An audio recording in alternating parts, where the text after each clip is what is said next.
Por la señal de la Santa Cruz de nuestros enemigos, líbranos, Señor Dios nuestro, en el nombre del Padre, del Hijo y del Espíritu Santo. Amén. Señor mío y Dios mío, creo firmemente que estás aquí, que me ves, que me oyes. Te adoro con profunda reverencia. Te pido perdón de mis pecados y gracia para hacer con fruto este rato de oración. Madre mía Inmaculada, San José mi Padre y Señor, Ángel de mi guarda, interceded por mí.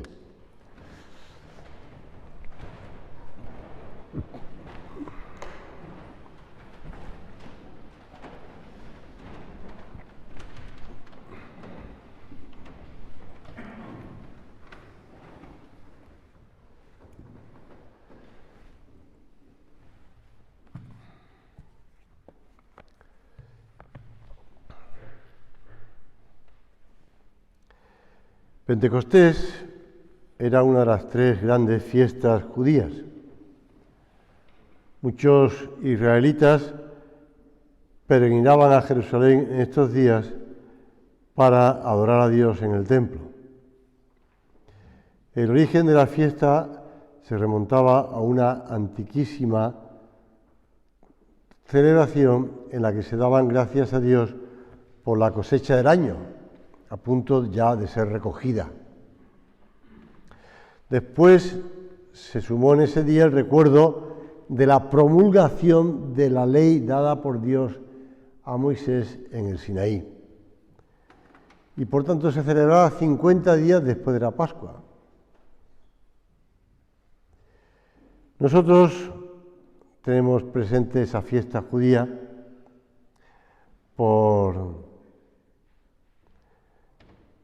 porque claro, ese día fue la venida del Espíritu Santo, prometido por Jesús. Que me estaba acordando que el otro día mi hermano discapacitado, disminuido psíquico, me dijo, oye, ¿cómo son los meses judíos? Y claro, yo cometí el error de mandarle una explicación bastante complicada, ¿no? En vez de, claro, ya después él me fue diciendo, no, pero yo lo que quiero saber es una respuesta sencilla. ¿Coinciden con los meses del año nuestro? Y dije, no. Ah, vale, porque fulanito dice que sí. No, pues quédate tranquilo. Pero claro, le mandé una especie de círculo en donde están pues, los meses solares y después están los meses lunares de los judíos, que no coinciden en ningún momento, porque claro, la luna y el sol tienen distinto movimiento respecto a nosotros, o nosotros respecto a ellos. Con lo cual, pues cambian los meses lunares y cambian los meses solares, no coinciden. La realidad es que nosotros también, siguiendo a los judíos, hemos visto que en algunas fiestas suyas se han producido eventos de la vida de Cristo o de la vida de la Iglesia y lo hemos aprovechado. 50 días después de la Pascua, pues ellos celebraron una fiesta y nosotros celebramos otra fiesta. ¿Por qué? Porque ese día el Espíritu Santo prometido por Jesús, conviene que yo me vaya, decía el Señor, cosa que todavía nos cuesta entenderlo, Señor. Hombre, sabemos que estás aquí con nosotros en el sagrario, pero que te conviene que yo me vaya, pues, hombre, a mí me gustaría estar charlando con el Señor así como el que tengo delante en el banco, no sé, o el segundo, o el tercero, y estar hablando con él y gastar una broma y con un comentario y hacer una pregunta. Pero el Señor dice, conviene que yo me vaya. Son las cosas de Dios, ¿verdad? Que sabe que es lo mejor para nosotros. Y por eso nos envía el Espíritu Santo. Era, por decirlo así, el tercero entrar en juego, ¿no? Hasta el Padre, el Hijo y ahora el Espíritu Santo. Ya estaba presente siempre el Espíritu Santo, ¿no? Pero es un modo de hablar para nosotros. El Espíritu Santo es el que toma las riendas de conducir a todos los que formamos parte de la Iglesia al cielo y de santificarnos. y de santificarnos. Y así como la Virgen concibió por obra y gracia del Espíritu Santo, así como la renovación del sacrificio de la cruz en la misa, quien consagra es el Espíritu Santo, y quien bautiza es el Espíritu Santo, y bueno, por eso siempre hay una invocación, o epíclesis, así llamada en griego, al Espíritu Santo.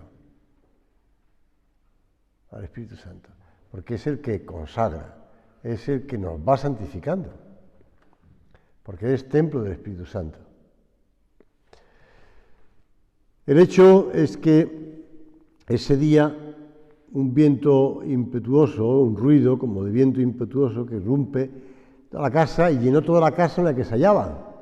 La casa la misma donde había sido la última cena. El Espíritu Santo se manifiesta en aquellos elementos que solían acompañar la presencia de Dios en el Antiguo Testamento, el viento y el fuego. El fuego aparece en la Sagrada Escritura, por ejemplo, como el amor que lo penetra todo y como ese elemento purificador. Son imágenes que nos ayudan a comprender mejor la acción del Espíritu Santo en las almas. La Iglesia reza, y es una oración, Ure igne Sancti Spiritus, re nosos e cor nostrum Domine.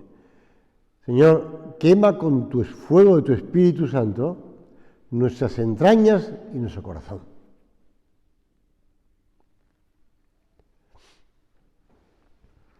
Hablaba de un sacerdote gallego que después en el desayuno alguien me dijo que cumplió 90 años o que me dijo la edad. Bueno, pues este sacerdote en un momento en el colegio, tuvo un problema cerebral de estos, y entonces, además iba conduciendo el pobre hombre, y terminó en el río, iba para su pueblo, y terminó en el río, el ictus que tuvo. Y nada, pues al hospital, lo sacaron del río, gracias a Dios, no se ahogó, lo llevaron al hospital y se fue recuperando, pero claro, mientras que se recuperaba, pues yo tomé los que tenía él, los encargos que tenía en el colegio y en este caso concretamente era con los niños de primera comunión, que lo llevaba él. Yo estaba en otra parte del alumnado del colegio de Vigo. Total, que me metí con los niños de primera comunión y estuve pues con ellos, paso pipa siempre con los niños, que son muy divertidos, y tienen salidas fenomenales, preguntas estupendas, respuestas increíbles, y son niños, pero no son tontos, y además son sencillos, con lo cual pues no tienen problemas. Y entonces estaba preparando la ceremonia de la primera confesión, que se hace distinto, o se hacía allí en el colegio distinto del Colegio del Prado. Y yo dije, bueno, ¿qué hago? No sé hacerlo, yo nunca he estado en estas primeras confesiones del colegio. Pues busqué entre los papeles que había allí en el despacho de capellanía y encontré algunas cosas que el sacerdote utilizaba y efectivamente pues encontré una especie de guión, tal. Pero claro, había unas cosas que no me gustaron, porque claro, ponerle a unos niños de 8 años cantar, perdona a tu pueblo, Señor, no estés eternamente enojado, me parecía muy fuerte, ¿no? Pobres críos, que son de 8 años, que todavía están tiernecitos, ¿no? Y entonces digo, ¿y qué cantamos? Y entonces, hablando con un sacerdote de una parroquia, todavía no era sacerdote, era seminarista, yo le conocí de seminarista, después de seminarista del menor, después de seminarista del mayor, después de sacerdote, y de vez en cuando nos escribimos, y sabe mucho de música y canto y tal. Y entonces me habló de un canto en gallego, también está en castellano, pero en gallego lo conocía yo. Dareivos un corazón novo. Son palabras de Ezequiel. E prometeivos un espíritu novo. Y dije yo, pero yo esto no lo sé cantar, ¿cómo que lo enseño? Ah, no te preocupes, yo voy al colegio y ensayo con ellos y tal. Y nada, los niños de aquella promoción aprendieron cantar en gallego una canción del Espíritu Santo. Porque es eso, os daré un espíritu nuevo, daréis un espíritu nuevo. Y os prometo un corazón nuevo. Un corazón nuevo. Y eso es lo que hace el Espíritu Santo en nosotros. Nos enciende, nos llena de amor. Nos llena de amor. Nos va, pues eso, transformando en Jesús. Dios, infinitamente feliz e infinitamente bueno, ha querido que hubiese quienes participasen de su dicha. Y como no había nadie, nos ha inventado. Porque tú solo eres bueno, dice la Iglesia en un prefacio de la misa. Porque tú solo eres bueno y la fuente de la vida. Hiciste todas las cosas para colmarlas de tus bendiciones y alegrar su multitud con la claridad de tu gloria. Y eso es lo que va haciendo el Espíritu Santo poco a poco. El fuego, luz. Cuando venga aquel Espíritu de verdad, nos dice el Señor, os guiará hacia la verdad completa. Él me glorificará, porque recibirá de lo mío y os lo anunciará. Os guiará hacia la verdad completa. Jesús ya había advertido a los suyos, el Paráclito, el Espíritu Santo, os lo enseñará todo y os recordará todo lo que os he dicho. Y Él es el que va informando y enseñándonos las cosas. Ya explicaba en las anteriores meditaciones cómo el Evangelio que nos ha llegado por la inspiración de Dios, inspiración del Espíritu Santo, si quieres. Pero no solamente eso, sino que además, cuando el sacerdote dice en la Santa Misa, palabra de Dios, palabra del Señor, pues es la realidad. Es Dios el que está hablando a través de esa lectura, de las Sagradas Escrituras. Y nos está hablando a nosotros. Y nos está explicando las cosas. Y nos va explicando también en nuestra vida todas las cosas que necesitamos. Porque Él nos va aconsejando. Él es el Maestro. Y nos va aconsejando y nos va guiando. Esas campanas que se oyen es de misa, no es de acabar la meditación, es para ir a misa. Pues el Espíritu Santo, el Espíritu de verdad. Dice el Concilio Vaticano II en la Dei Verbum, que es la constitución dedicada a las Sagradas Escrituras y a la revelación. Habiendo enviado por último al Espíritu de verdad, completa la revelación, la culmina y la confirma con testimonio divino. Nosotros tenemos la seguridad de que Dios es el que se nos revela y es el que nos dice la verdad sobre nosotros mismos, sobre la creación y sobre el mundo y sobre Dios. No lo hemos inventado nosotros, no es un invento nuestro, no es algo que no, bueno, pues alguien le dio por escribir, ¿no? Como algunos que se han dedicado a escribir libros y esos libros son la base de su religión. Bueno, no, eso es Dios el que se nos revela. Nosotros no seguimos un libro, seguimos a Cristo,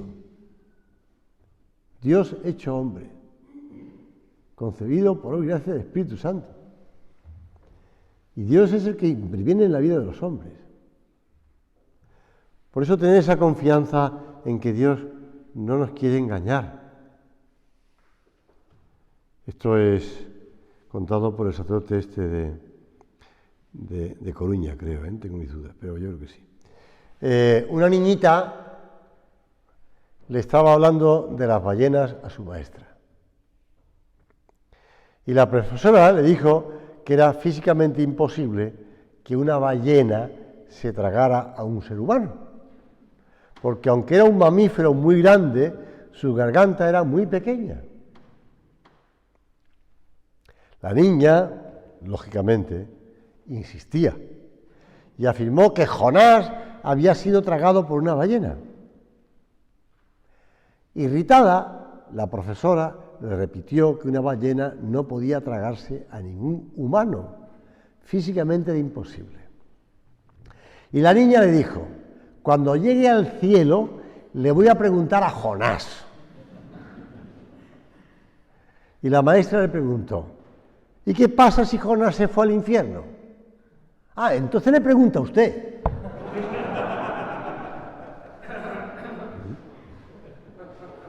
Hombre, la cosa es clara. Aquí la cosa es clara. Bueno, hombre, evidentemente no es una ballena lo que sale en la Biblia, por lo cual ahí la niña estaba confundida. Pero la realidad es que nos llega a Dios el que nos va informando y nos va. Ese viento impetuoso del día de Pentecostés expresa esa fuerza nueva con que el amor divino irrumpe en la Iglesia, en esos apóstoles y discípulos y en las almas. Y San Pedro, ante la multitud de gente que se congrega en las inmediaciones del cenáculo, por el ruido, por el jaleo que se ha montado, les hace ver que se está cumpliendo lo que ya había sido anunciado por los profetas. Sucederá en los últimos días, dice Dios, que derramaré mi espíritu sobre toda carne. Quienes reciben la efusión del Espíritu.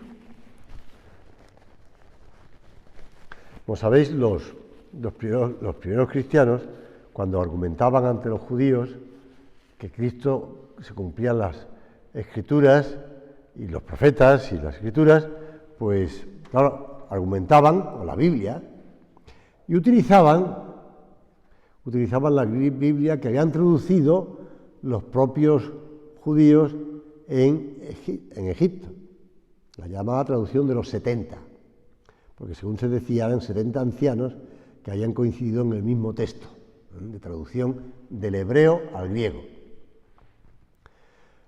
¿Y qué hicieron los judíos?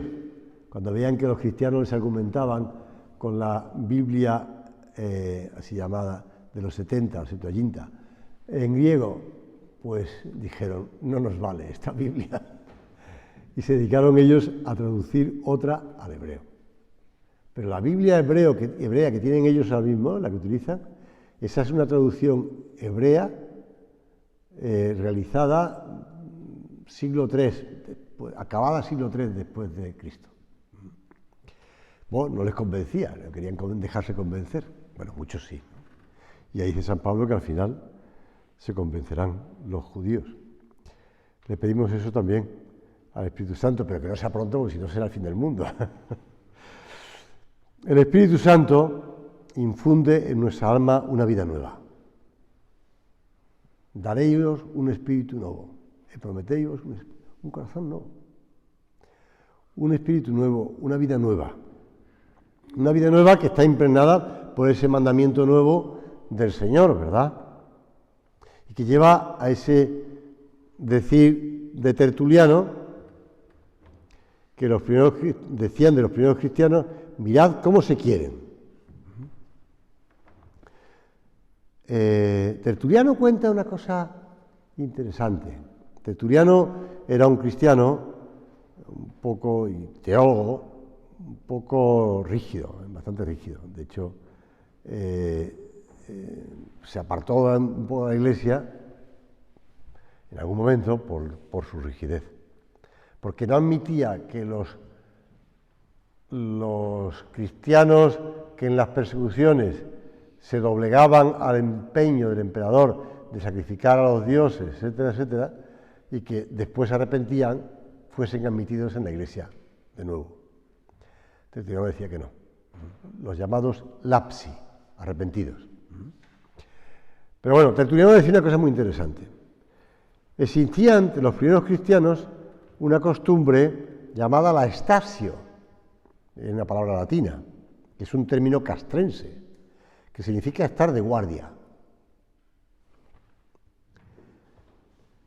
Y entonces la costumbre que tenían los primeros cristianos era de ayunar y hacer penitencia 2 días a la semana, con el ánimo de prepararse para recibir con el alma más limpia la Sagrada Eucaristía, y para pedir por aquellos que estaban en algún peligro o necesidad mayor.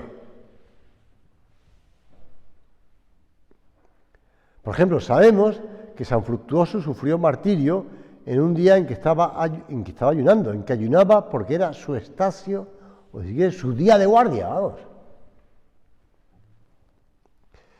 Te digo esto porque el Espíritu Santo nos ayuda a entender la relación que existe en toda la Iglesia, porque la Iglesia nace con el Espíritu Santo y nace con esa fuerza del Espíritu Santo y con esa ayuda del Espíritu Santo, y todos los que formamos parte de la Iglesia nos ayudamos, la llamada comunión de los santos. Por eso tenemos que sentir como nuestras las necesidades de los demás cristianos. De los cristianos que están siendo perseguidos, como contaba el otro día un sacerdote y religioso en Nigeria, o bien los que están siendo perseguidos en Pakistán o en India para que se dobleguen y casarse, chicas para que se casen con musulmanes, o lo que sea, y en otros sitios, por no dar más detalles, pero que están siendo perseguidos cristianos. Tenemos que sentir las necesidades de los cristianos de todo el mundo y pedir por ellos, así como ellos también nos ayudan a nosotros porque ellos están viviendo una vida cristiana y por los vasos comunicantes, por la comunión de los santos, pues nos comunicamos unos a otros y nos ayudamos. Sentir esa necesidad de los demás. El Señor espera que vivamos esa caridad, especial con esos. Decía Tertuliano, ya te digo lo que decía Tertuliano, de cómo vivían los primeros cristianos. Ved cómo se aman, dicen, dispuestos a morir los unos por los otros. En cuanto al nombre de hermanos con que nosotros nos llamamos, ellos se forman una idea falsa. Por derecho de la naturaleza, nuestra madre común, también nosotros somos vuestros hermanos. Pero con cuánta mayor razón son considerados y llamados hermanos los que reconocen a Dios como a un único Padre, los que beben del mismo espíritu de santidad y los que, salidos del mismo seno de la ignorancia, han quedado maravillados ante la misma luz de la verdad. Y nos tenemos que sentir orgullosos de los méritos o de las cosas buenas que hacen cristianos de otros sitios. Y tenemos que pasar por encima del amor patrio a la patria de donde son nuestros padres y donde hemos nacido, para pasar a la otra patria, que es la Iglesia. Otra patria que es la Iglesia. Mira que la Iglesia Santa es como un gran ejército en orden de batalla, decía San José María. Y tú, dentro de ese ejército, defiendes un frente, donde hay ataques y luchas y contraataques. ¿Comprendes? Esa disposición, al acercarte más a Dios, te empujará a convertir tus jornadas una tras otra en días de guardia. Y esto en primer lugar lo tienes que aplicar a tu familia. Si yo vivo cristianamente, es decir, si yo lucho por vivir cristianamente, estoy ayudando a mi familia a que ellos luchen.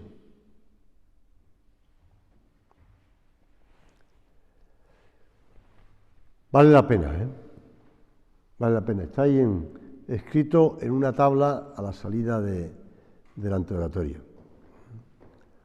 Vale la pena, vale la pena, vale la pena. Lo que gustaba decirlo a San José María, vale la pena, merece la pena, vale la pena. Y lo decía además Chesterton. Si de verdad vale la pena hacer algo, vale la pena hacerlo a toda costa.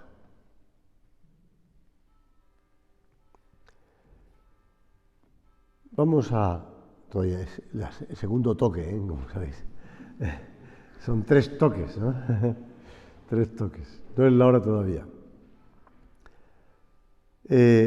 Juan Bautista Sarto era alguacil en un pueblecito del norte de Italia llamado Riese.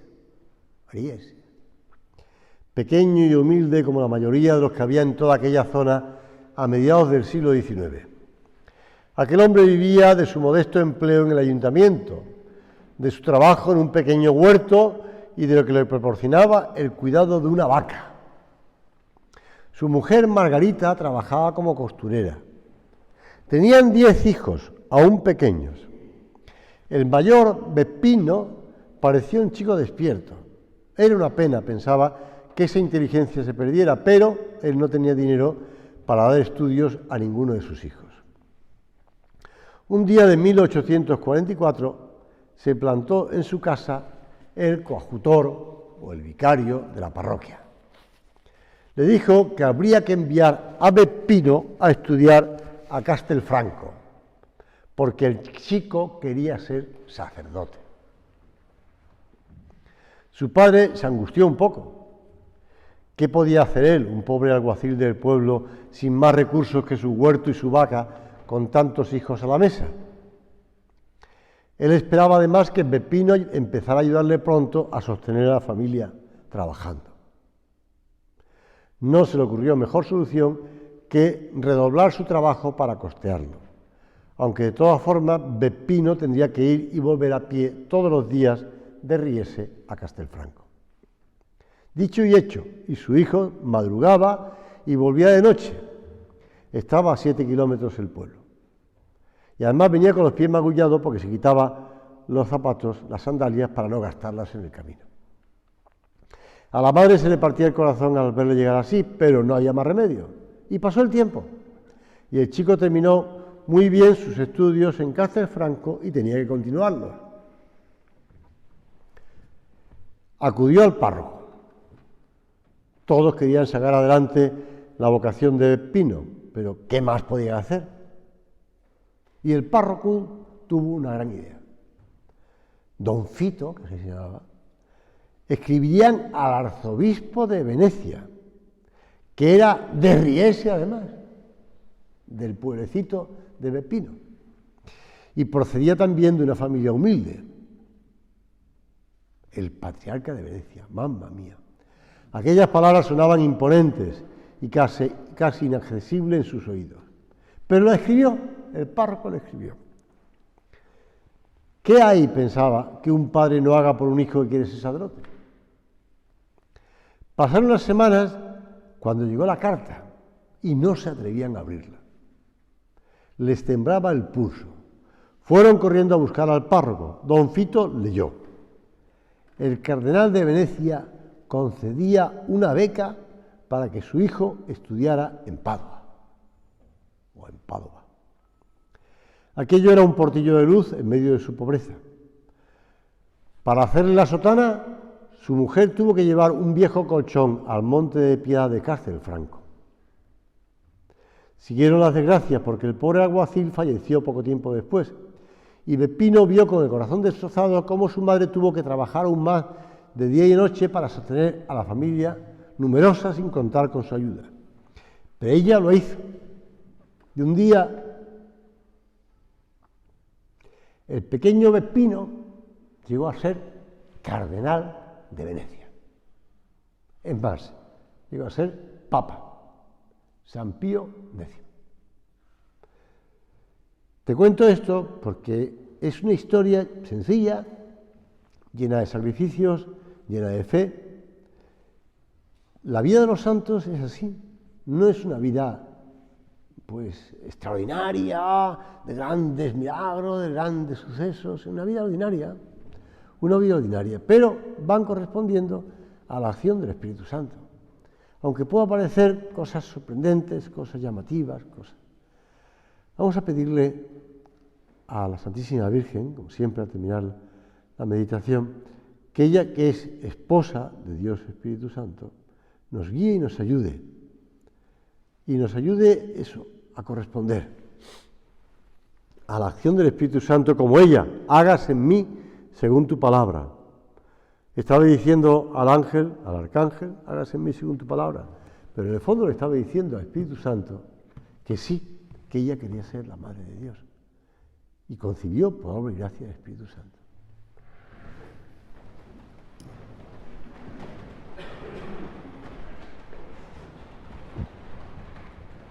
Te doy gracias, Dios mío, por los buenos propósitos, afectos e inspiraciones que me has comunicado en esta meditación. Te pido ayuda para ponerlos por obra. Madre mía Inmaculada, San José, mi Padre y Señor, ángel de mi guarda, interceded por mí. Rezamos el ángel. El ángel del Señor anunció a María. Que se salve María, llena eres de gracia, el Señor es contigo. Bendita tú eres entre todas las mujeres y bendito es el fruto de tu vientre, Jesús.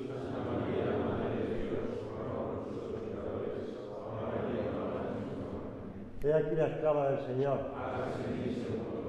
Y se salve María, llena eres de gracia, el Señor es contigo.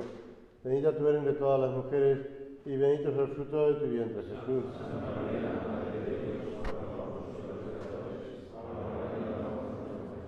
Y el Verbo de Dios hizo carne. Y se salve María, llena eres de gracia, el Señor es contigo. Bendita tú eres entre todas las mujeres y bendito es el fruto de tu vientre, Jesús.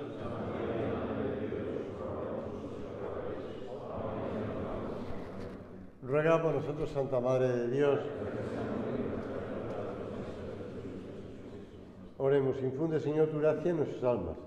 Por los que, viendo conocido por la voz del ángel el misterio de la encarnación de tu Hijo Jesucristo, seamos llevados por su pasión y su cruz a la gloria de la resurrección. Por Jesucristo nuestro Señor. Amén.